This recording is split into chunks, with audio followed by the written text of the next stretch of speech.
তেওঁ এই সংলাপটো কিনো কৈছিল আৰু কিনো কৰিছিল এই সংলাপটো আপোনালোকক দেখুৱাবলৈ বিচাৰিছোঁ। আপোনালোকে মোৰ এই ভিডিঅ'টো সম্পূৰ্ণকৈ চাওক।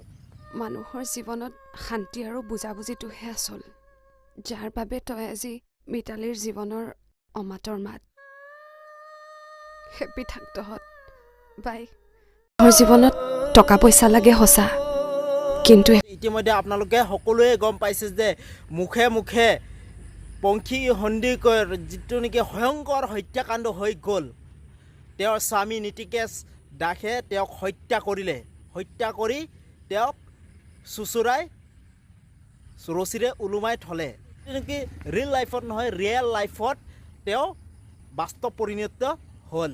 আপোনালোকে এই ৰিলটো যিটো নেকি তেওঁ জীৱনৰ চুটি ছবি কৰিছিলে, তেওঁৰ জীৱনৰ প্ৰথমবাৰৰ বাবে তেওঁ চুটি ছবি কৰিছিলে। বলকচোন আপোনালোকক এই চুটি ছবি কিনো কৈছিলে সকলো সবিশেষ জনাওঁ আৰু আপোনালোকে চাব। আৰু ভিউজৰ খাতিৰত নহয়, আপোনালোকে মোৰ এই ভিডিঅ'টো শ্বেয়াৰ কৰি দিব। মোৰ এই ভিডিঅ'টো কোনো ভিউজৰ খাতিৰত নহয়, কিন্তু আপোনালোকে চাব এই ৰিলটো। আপোনালোকে এই ৰিলটো চাই এটাই অনুভৱ কৰিব পাৰিব, তেওঁৰ জীৱনত ৰিলৰ সৈতে বাস্তৱ পৰিণত হ'ল। যিটো নেকি এই পংখী সন্দিকৈ, তেওঁৰ নীতিকেশ দাসে তেওঁক মৃত্যু মানে মাৰি পেলালে। সঁচা কথা, তেওঁ যিটো নেকি ৰিলছ বনাইছিলে আৰু সঁচাকৈ হৈ পৰিলে। আপোনালোকে চাওক।